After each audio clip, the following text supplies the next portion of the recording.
All right, we are back to the My Beautiful Dark Twisted Fantasy Football Podcast. Justin, how you doing? I'm good, man. Big scores this weekend. It was exciting. Yeah, it was fun. It's fun seeing the players go off. Much better than that couple weeks ago when everyone was dropping like 90. We do have a guest here today. We're joined by one of the biggest hitters in the league so far. Hopefully, your podcast appearance goes better than Logan's does following. But how are you doing? Welcome to the podcast, Josh Durant. Yeah,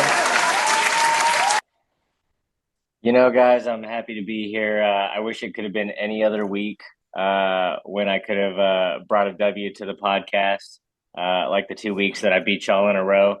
But I am coming off a hard loss, but we're ready to get back into the swing of things. Hey, I invited you a calendar week ago, so don't try and pin it on me. I didn't. I mean, You got. jinxed me. Yeah, maybe we might need to talk about: is there a curse? Is there a podcast curse? It could be. Me, the host, definitely is because I've been dog shit ever since. No. It's nice to see though, Alex, from someone on the other side, winning and stuff. Feels pretty good.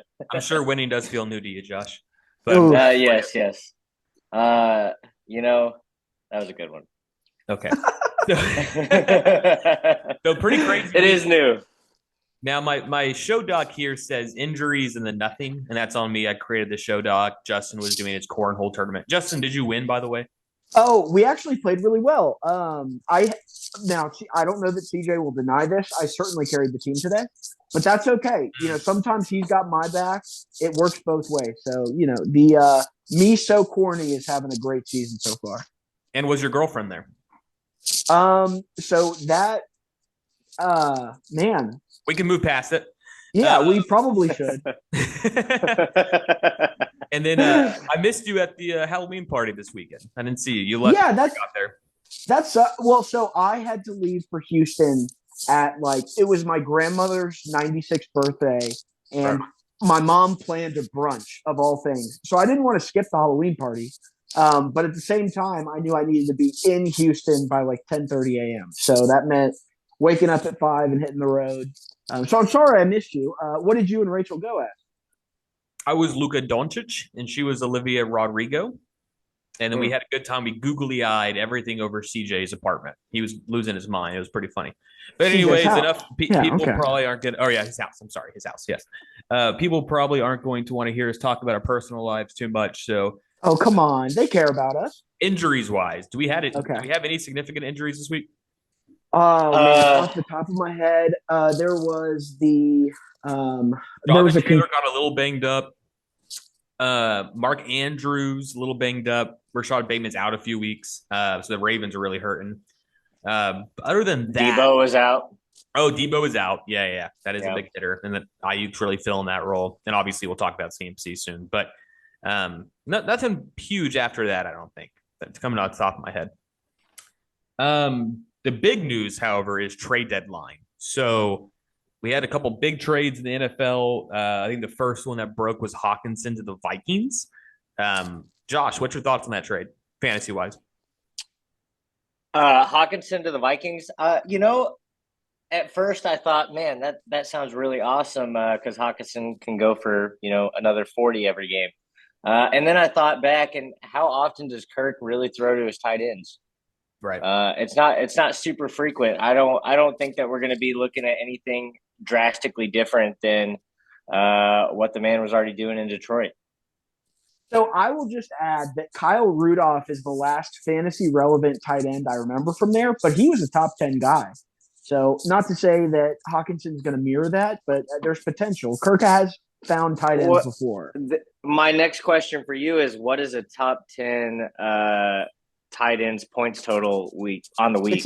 It's not great. I mean, the best tight ends, if you're not talking Travis Kelce or Mark Andrews, I have the tight ends. A little bit Kittle. You got to sprinkle Kittle a little bit. Every now and then. Not this year, but every now and then. The last 3 weeks, Kittle's been money.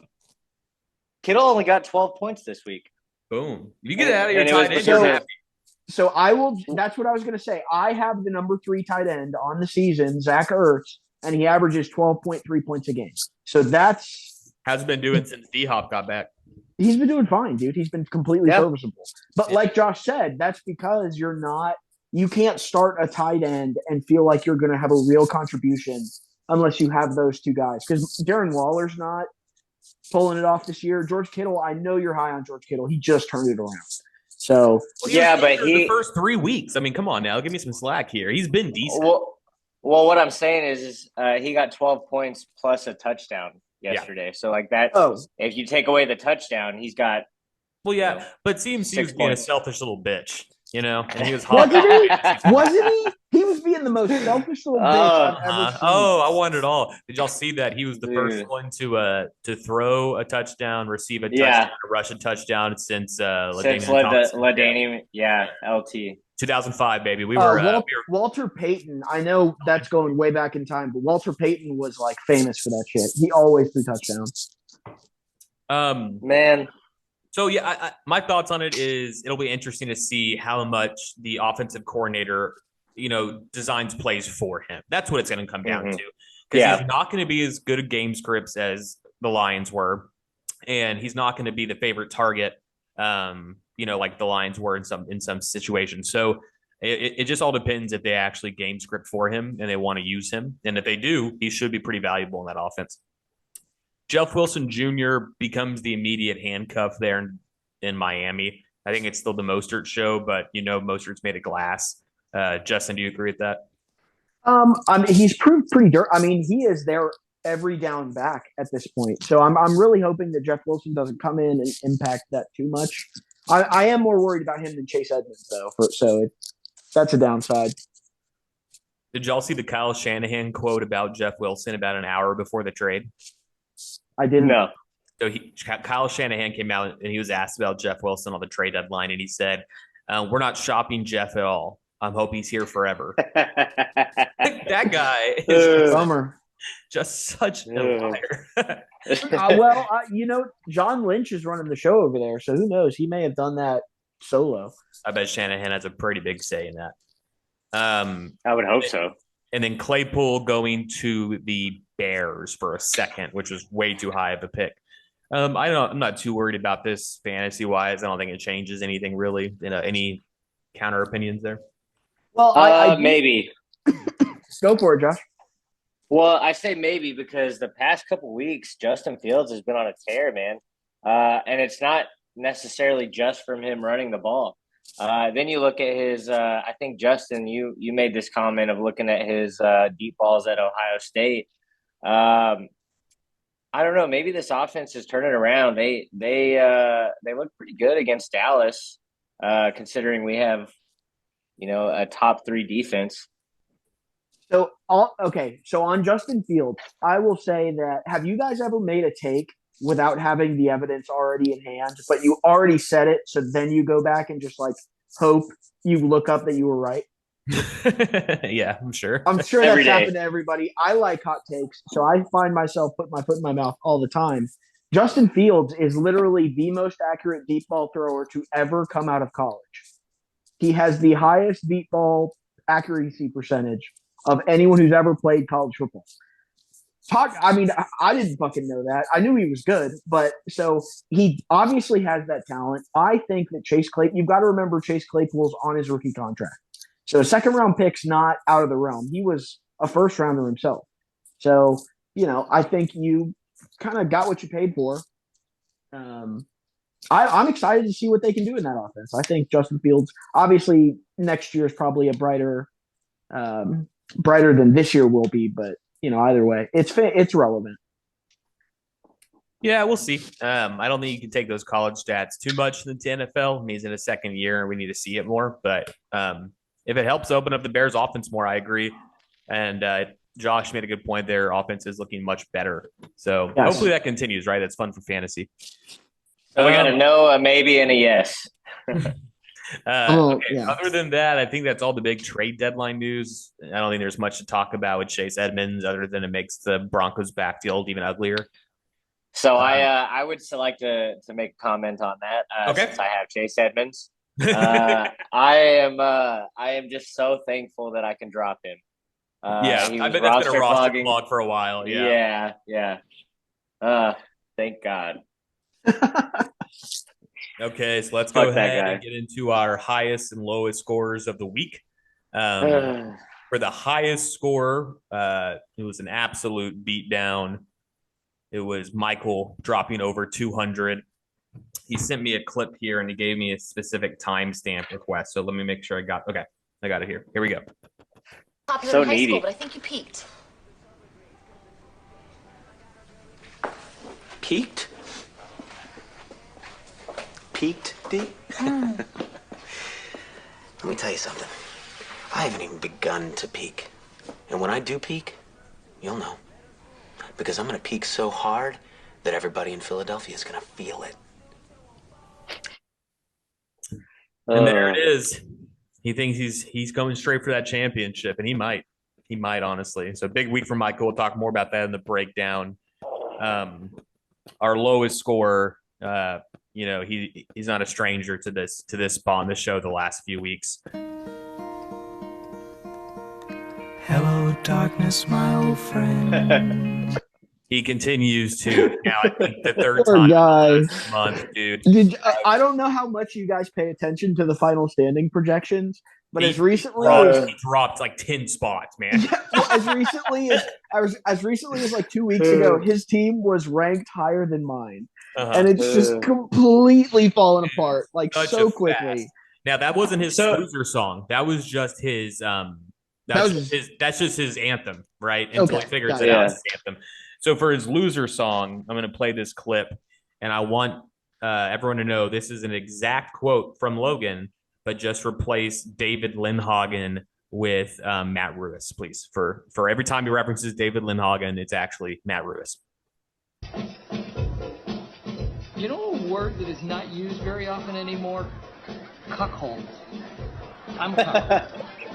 David Lindhagen cuckolded me. He made a cuckold out of me.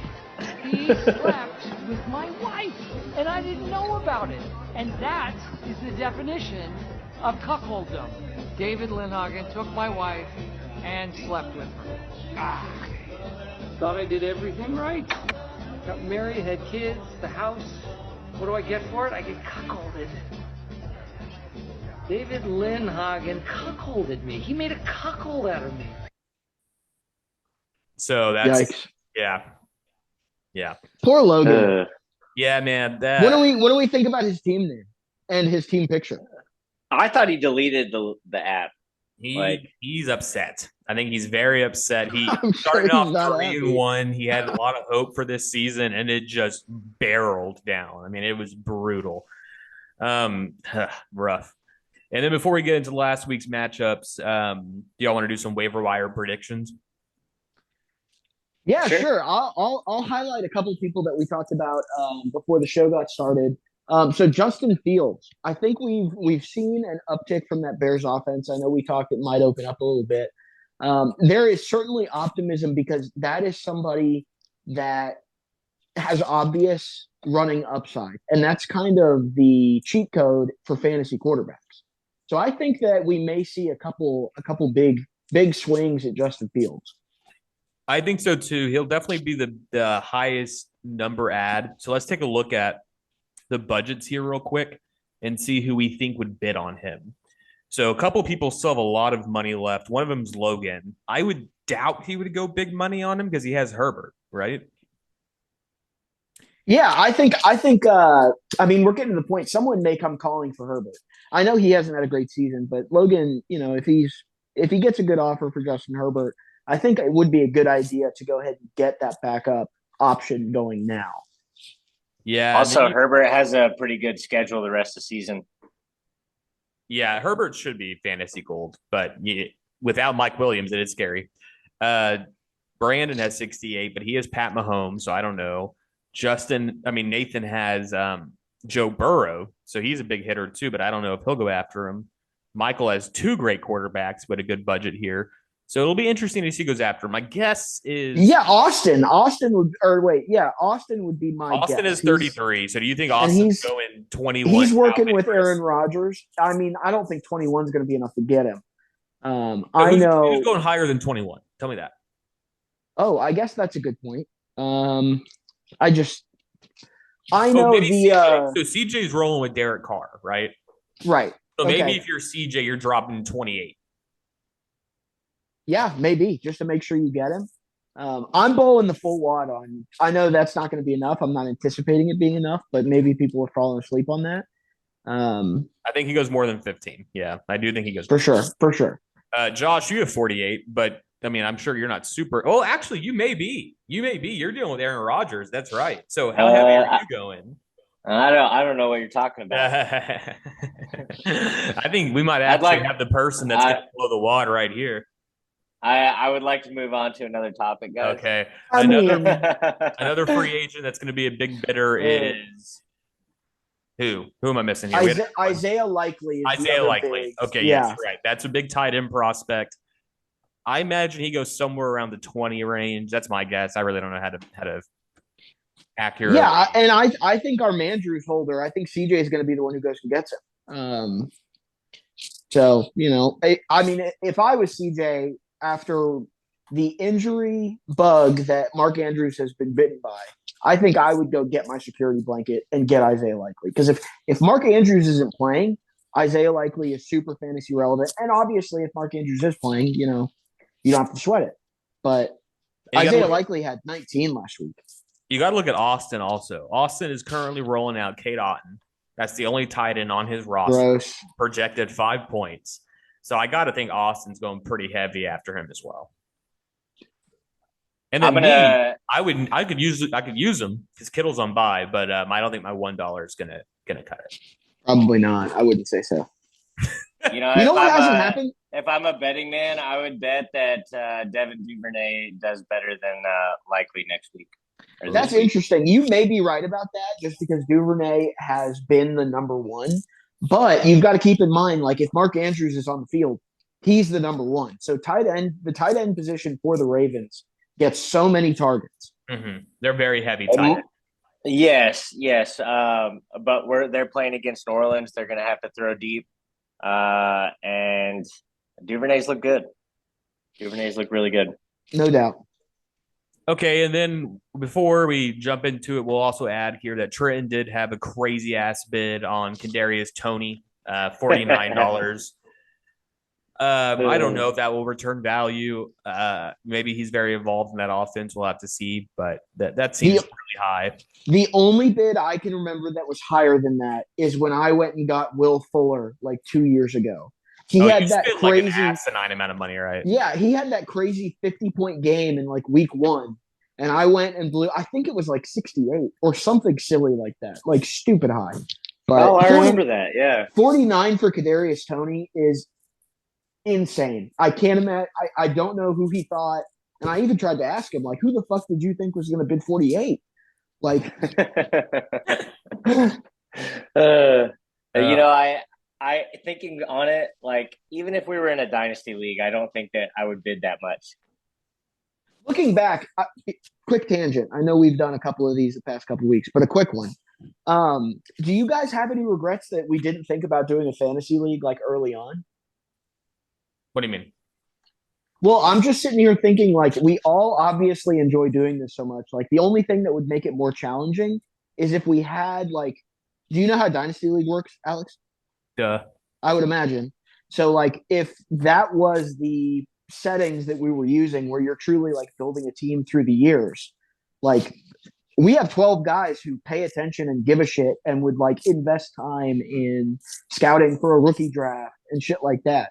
Like, I think back. Yeah. But we also have a bunch of guys that would over mortgage their future for a win now. And then a lot of guys that check out if they're just absolute dog shit. And so in a dynasty league, there's going to be multiple teams that are dog shit for like multiple years. Right? Definitely. I'm in a dynasty league in another league, and I inherited this team because it was so bad that the other guy just quit. And I've spent 3 years trying to rebuild it, and I got to 8-8, or I got to 50% wins last year. It was what's your record this year? Worse. Okay. No, we can't have all that. right. Fine. All right, let's get into last week. It was a crazy week. It was a fun week. The first matchup we have up is going to be Matt versus Logan. Logan got cuckolded. I'll take this one. Justin, you'll take the next one, so you're prepared. So this was a beatdown. You had Derrick Henry against Houston. I mean, my God, you're going to let him set all the records, aren't you, Justin? I mean, y'all are going to let Derrick Henry just shatter all the records for the most 200-yard games because y'all can't stop him. No, we can't. Going back years and years and years until they the Titans. I don't know if y'all remember, but they used to be in love with Dion Lewis, and once they finally got rid of him, dude, Derrick Henry has the Texans' fucking number. Nick Chubb continue to do what he does best. So his first 2-round picks have helped him out. He doesn't have a great record, obviously 3-5, but 160 is a respectable score. Another thing I'll say is Ayuk is obviously going to be a big hitter when Debo is out, and then Amon-Ra has been somewhat disappointing, I think, for what you wanted from him. Well, we got to think T.J. Hawkinson is gone now, so that should increase his target share. Yeah. Jerry Jeudy gave you some more points than normal, which is nice. I mean, yeah, Logan's the lowest scorer. You got to give him some shit for not starting a tight end that was playing. I mean, you had enough heads up time where you got to plug in a different tight end, because if he plugs in Gesicki, he gets 12 more points, and all of a sudden he's at 95. At least not so fucking embarrassing. On the other end, I mean, Christian Kirk, not great. CD's been fine. Brian Robinson, absolute dud. And then, of course, his Herbert was out, so he did have to go Garoppolo, but 21 was still his best score. So, I don't know. Logan's team's in a rough spot. This may be the Sacco favorite right now. What do y'all think? Yeah, for sure. I think he is definitely taken the favorite for Sacco, I would say.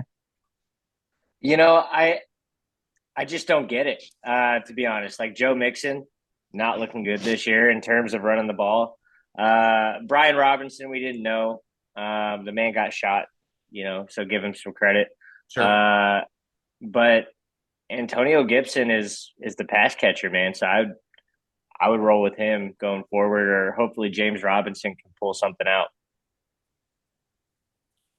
Yeah, it'll be rough. All right, next matchup, Justin, take it away. Yeah, so we will get to Austin's team. Obviously, Austin dominated this game. But the trend continues of Jonathan Taylor being the most underwhelming first overall pick. I understand we did keepers, so he wasn't the first overall pick, but he would have been. It's worse. It was a keeper. It's worse. It was a keeper because he kept him in the first round. It was a double whammy because he thought he was going to be that good, so he sacrificed his keeper and his first round pick. So it's been a double whammy to him. Anybody who would have been picking number one would have picked Jonathan Taylor, I presume. Yes. I remember Josh. Absolutely. Josh, you were bitching. Josh, you were like, yeah. I'm mad we have keepers because I can't take Jonathan Taylor. How happy are you that you ended up with Austin Eckler? Right? You're way happier. First off, do I really sound like that? Yeah, no, I was going to say. That's a spot-on impression. That's spot-on. An insulting impression. Okay. Second off, whoa. Second off, man, CJ, you got to get rid of JT, man. He is doing nothing. He's doing absolutely nothing. Yeah, so I mean that's just a trend that we can follow all season. Other than, I mean, obviously Jonathan Taylor didn't have a great game. He got fine performances from Ramondre and Amari, who have both been great surprises. But then you look over on the other side, and it's not as if this was the Tony Pollard game. Austin doesn't come anywhere close to 142 unless Pollard has the best game he's ever had in his entire career. Like, you look down, great game from Cooper Kupp, but you expect that. Great game from Aaron Jones. So, maybe. And I will touch on that. I mean, you're pretty excited that you got 19 points out of Aaron Jones against the Bills. Oh, definitely. Right. Like, AJ Dillon isn't looking very good. Aaron Jones is looking like he's a necessity in that offense. So that's a consistent on his team. I mean, I think Aaron Jones, he proved himself in this game that he is going to be pretty fantasy relevant. Yes, but Austin got 2 points from his wide receiver 2 and 8 points from his flex. 3 points from his tight end. Like, this was truly this is an inflated score because of Tony Pollard, for sure. Right. But it was a great week. Great week. Sure. And I will say Austin's record does not reflect his team. like he's been able to bullshit his way through running back week after week, but eventually that shoe's going to drop, right? Like Tony Pollard Well, will not don't be say that great because once I'm he doing the gets same back. thing. Yeah, but we'll talk more about your team, but I don't know. I just feel like this team can also very easily drop 90. Next matchup. I think all of our teams have. Yeah, we all have that potential. Now Michael. Fair. All right, let's go into where Nathan and Trenton. Nathan and Trenton. Okay. So I think Trenton squeaked this out because you had Joe Burrow just have a shit week. Obviously Najee has just been an absolute brutal draft pick. I mean, for your first rounder, that's awful. Jalen Waddle carried Nathan's team. He obviously was missing Kelsey this week. Big loss, but still Nathan's team. We know that it consistently scores like in your 120 range, but on the other side, we have Josh Allen. 21's low for him. I think you're frustrated with Swift. Jamal's continuing to get a lot of goal line carries. This is a con of Trenton's team, right? He has his 2 starting running backs are kind of underperforming, and then he has 2 backups clogging his bench, and then sometimes the backups are overperforming the starters. So that's got to be frustrating.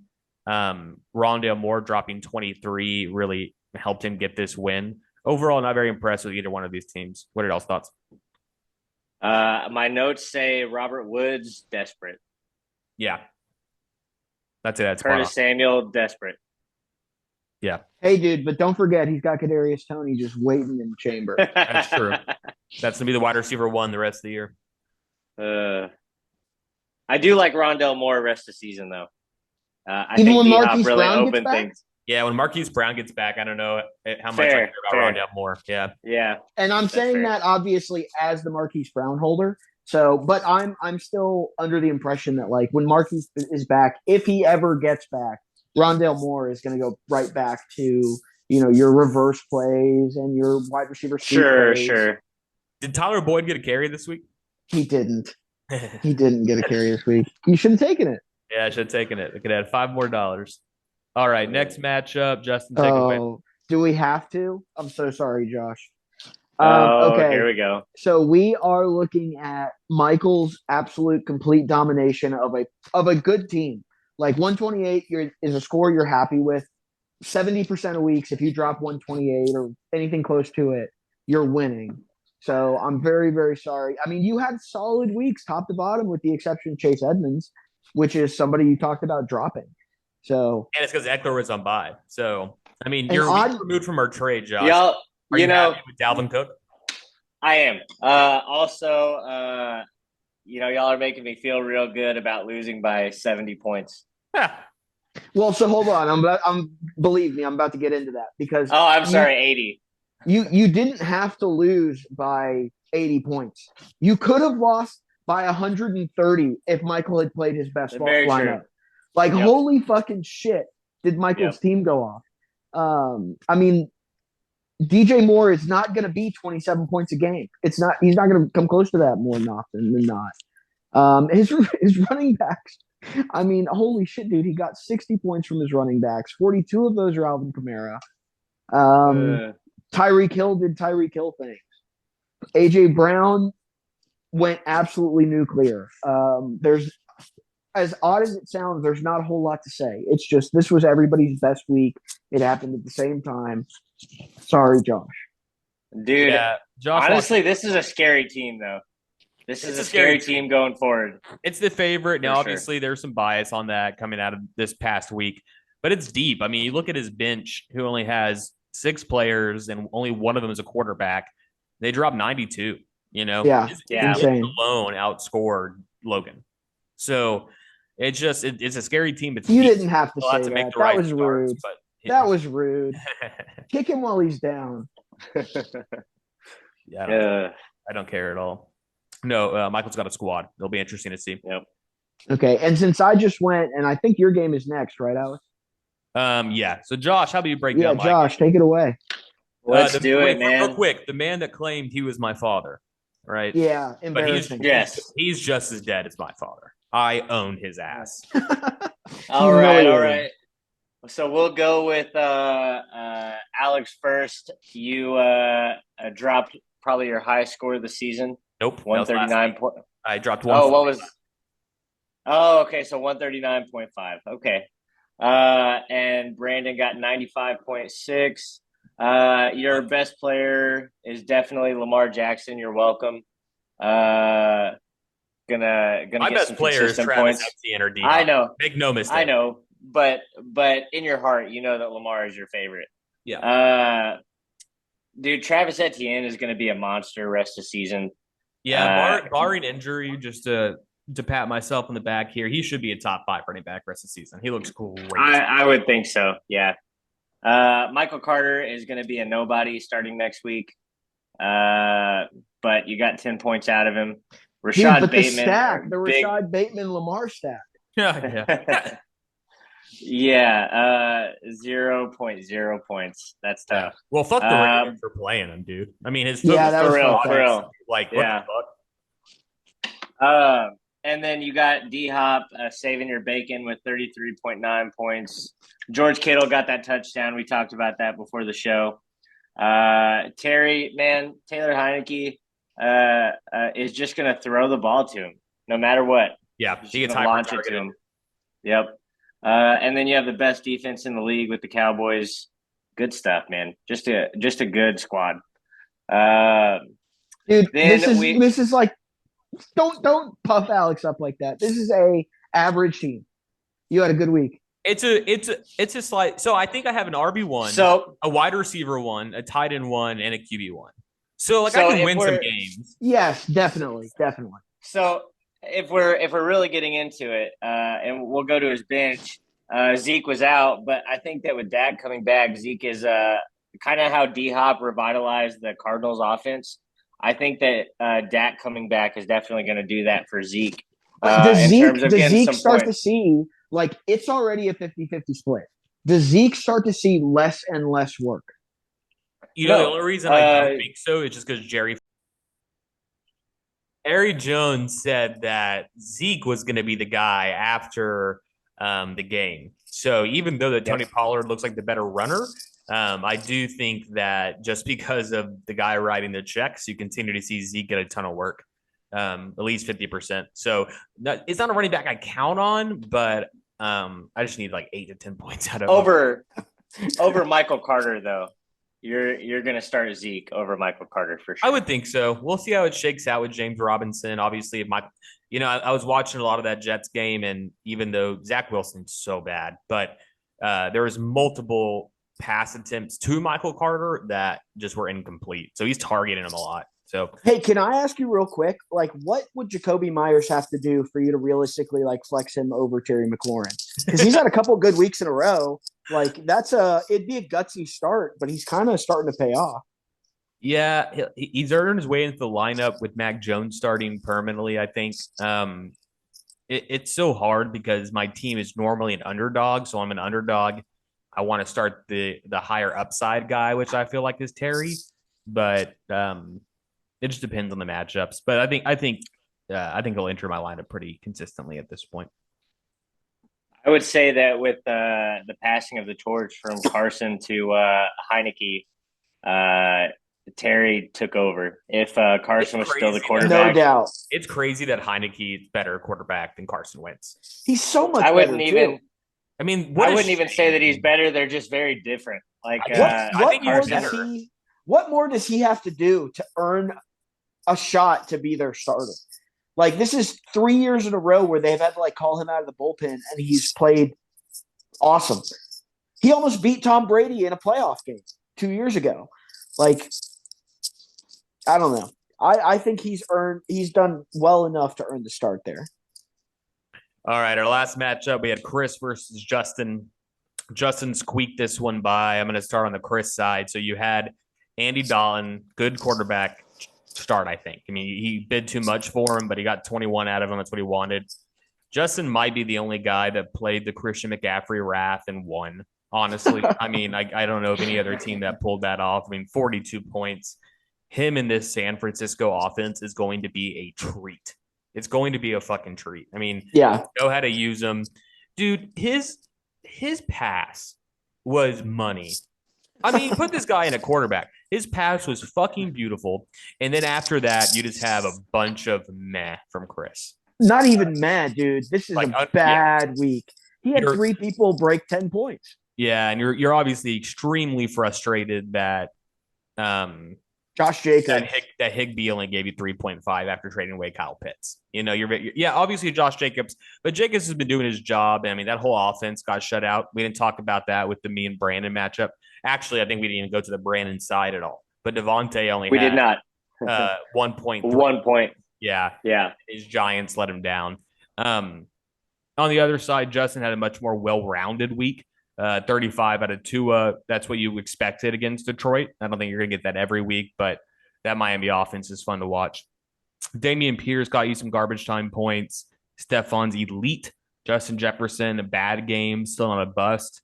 Zach Ertz, okay, 13.4 is good. Last week was 6 points, but I see what you're saying now. And then Tyler Boyd, the fact that you thought he may not get you 1 point was asinine. I mean, dude, the way that this year has been in prime time, and I mean, fuck, dude, the Browns almost got shut out. It's not like that a good day, or the Bengals almost got. They were a bad offense. You need one catch. Of course, you expect to be able to get 1 point, but I feel like this year of all years, that's not a given going in. I think that Tyler Boyd has had like every time either T. Higgins or Jamar Chase are out, I'm pretty sure Tyler Boyd has like a top 30 finish, except for 2 times or something like that. Interesting. Hey, that's great news ultimately, but he's not a fucking world beater, so it's not unrealistic to think he'd just have a shit. I mean, if I just start Gabe Davis, I don't sweat it at all. But no, I think Tua is gonna be a pretty competent fantasy quarterback moving forward. I mean, he was. You're right. Absolutely. I'm not. You're absolutely right. I'm not going to expect 35 points out of him. I'm expecting him to break 20 every week. I think that's a realistic expectation for Tua. I agree with that. The only other thing I'll say is obviously we're both biased between this, but what are your thoughts of when Marquise Brown comes back? How much of a fantasy asset will he be? So I'm going to give him a couple weeks to come back, or at least 1 week to come back. He will not immediately work his way. I feel like I am more skeptical than most on injuries. They weigh really heavily in when I'm trying to trade. And it's, setting your lineup is even more important. But I'm optimistic, but it's going to take some time. Yeah, it'll be interesting to see what happens.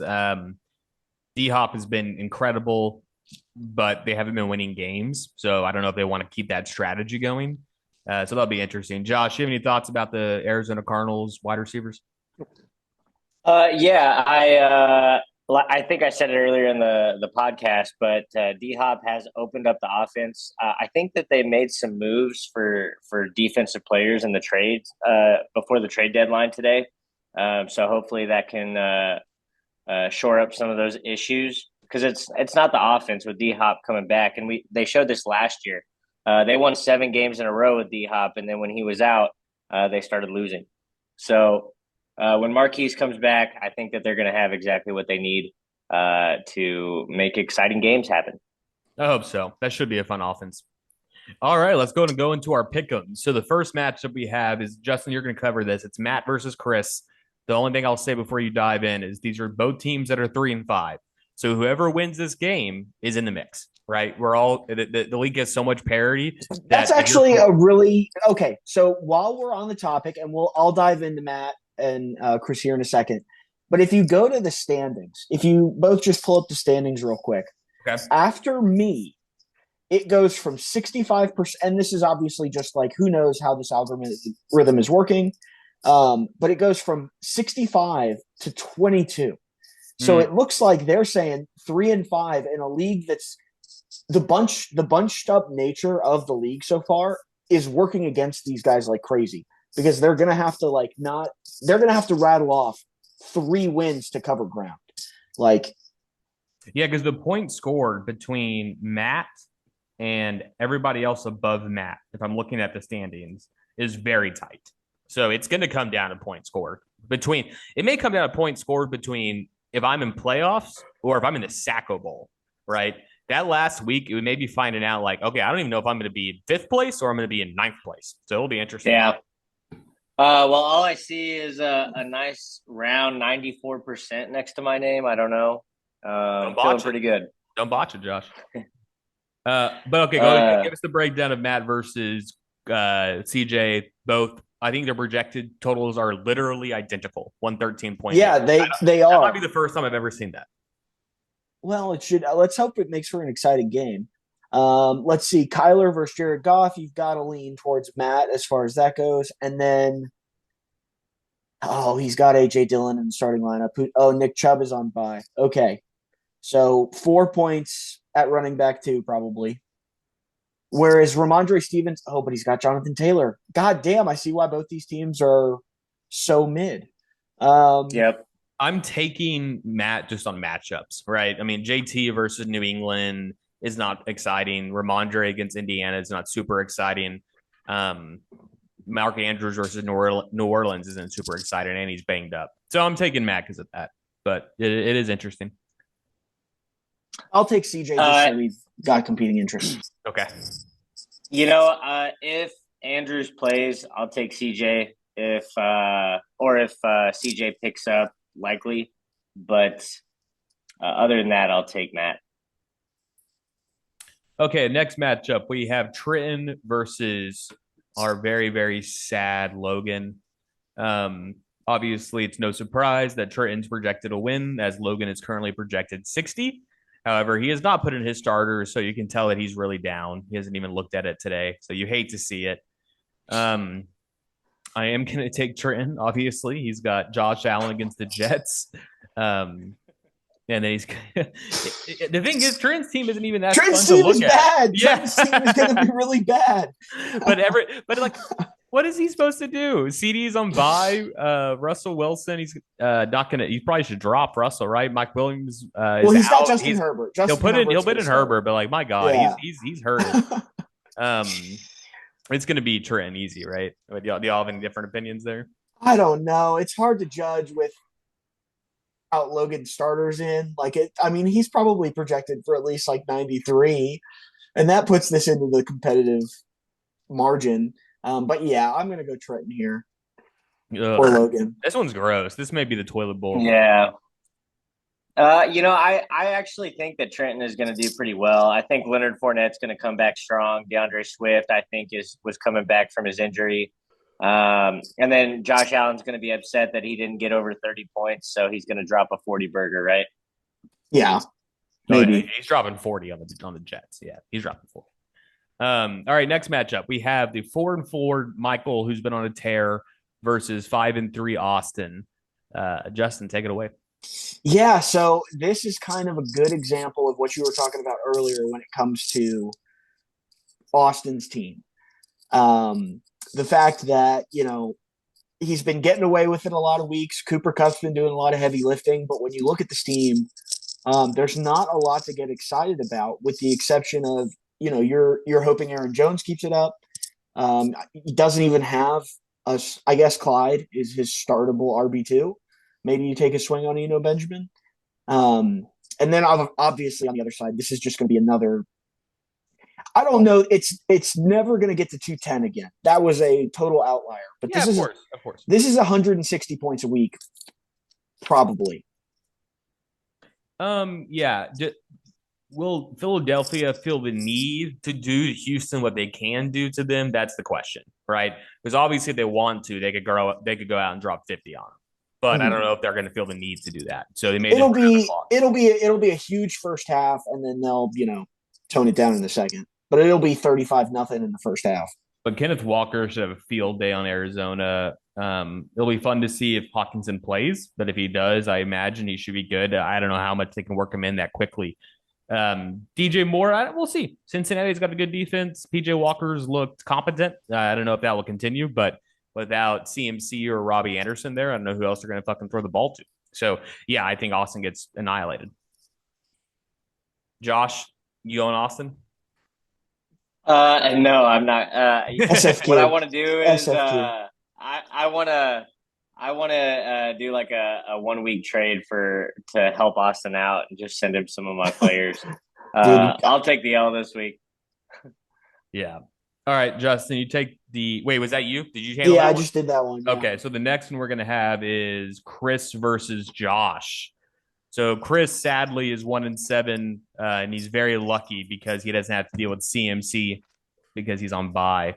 Um, I don't know if Andy Donald will even be starting, but Chris doesn't have the money for Justin Fields. Josh Jacobs should have a field day against Jacksonville, so we'll see. Absolutely. Juju, you never know, right? He was great those last two games, so we'll see how involved he is. If Keenan's back, he should be a good play against Atlanta. Same thing for his Philadelphia players. It just depends how much damage Philadelphia wants to do. If they are running out the clock, Miles Sanders may have a good game. Aaron Rodgers is a decent start against Detroit. Austin Eckler should have a field day. Dalvin Cook should be pretty damn good. We'll see what Tampa Bay can put together. They've struggled in the red zone. Lockett against Arizona should be good. I'm taking Josh. This could be competitive, I think. I don't know. What do you think, Justin? Yeah, I'm going to take Josh as well. It's just going to be another, Chris has beaten his projection 2 weeks in a row, I think. So, yeah, on the upswing. See, my thing is Mike Evans doesn't need a touchdown. The dude's going to get, 110 yards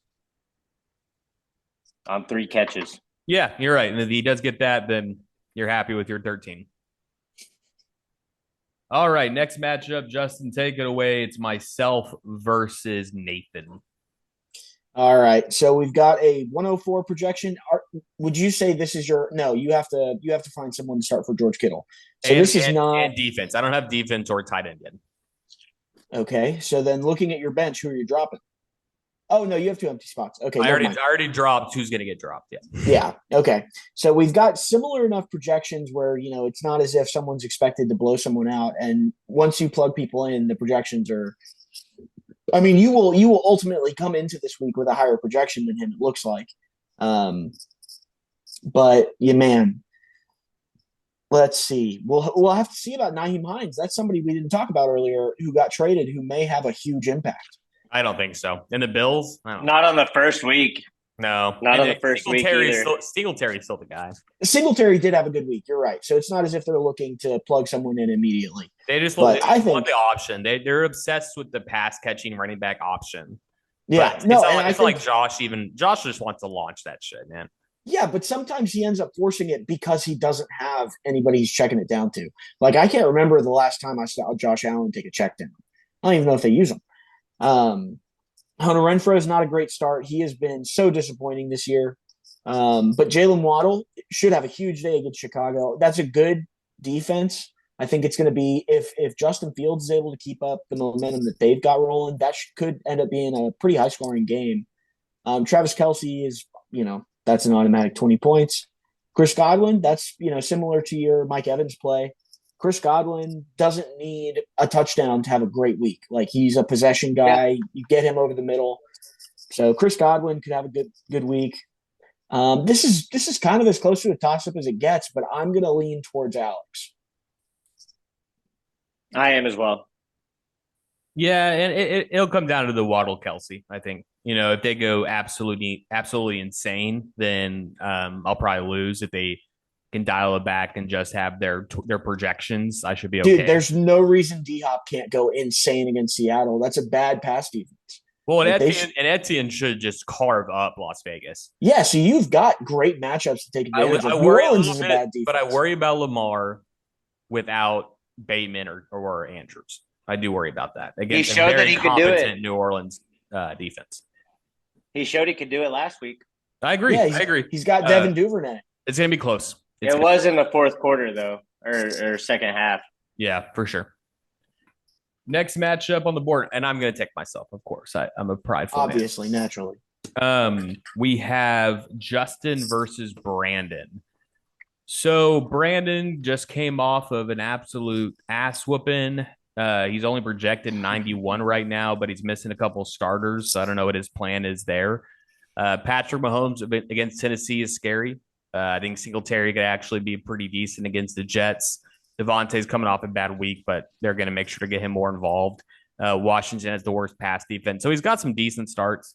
On the other side, Tua against Chicago, it just depends how much they want to destroy him, but they could throw for 1,000,000 yards. And if Fields is being competent and they can keep it competitive, then you're pretty happy with Tua. Damian Pierce against Philadelphia will be a test. The game script's going to be bad. So I don't know how effective. I'm not excited for that play. Don't Yeah. get me wrong. It's a situation where I'm almost considering, your Tyler Algiers, like people like that. Wow. I don't think I would do that just because he's going to get worse. It's going to be bad, dude. Yeah. Diggs against the Jets should be great, though. Mostert against Chicago should be great. And Jefferson against Washington should be great. I mean, you have the better receiver out of the two matchups. So I am taking you, but it could obviously be competitive. You're very happy you're not playing against Saquon. Definitely. Josh, what do you think? Man, looking at it, I would have to agree. I'm not a fan of Drake London. On the other side, I know that he had a good week last week, but Marcus Mariota and what's their coach's name? Arthur something? Smith? Arthur Smith. Yeah. Just they don't like to throw the ball. I know they did it last week, and it worked out all right for their offense, but Drake London has been kind of disappointing. And you got to be a little afraid of Eagles defense versus Houston, though. That's intimidating. Sure. Yeah. Sure. It always sucks when a defense drops 15 or more. But I've got the Bills going against the Jets, so I've got an equally, maybe not as advantageous a matchup. I will also point out my kicker's on bye, so I don't have a starter in right now. Okay. So y'all both have starters in, so you should be around 130, which is a pretty respectable projection. Sure. But yeah. Just got a feel for Breece Hall, man. Yeah, no doubt. Yeah, that's a huge loss. Huge loss. All right. We killed all the projections, didn't we? Yeah, that's it. I think so. All right, boys. Well, good luck to everybody coming up in the next week. Thank you, Josh, for joining us, and we'll catch you next time. Thanks for having me.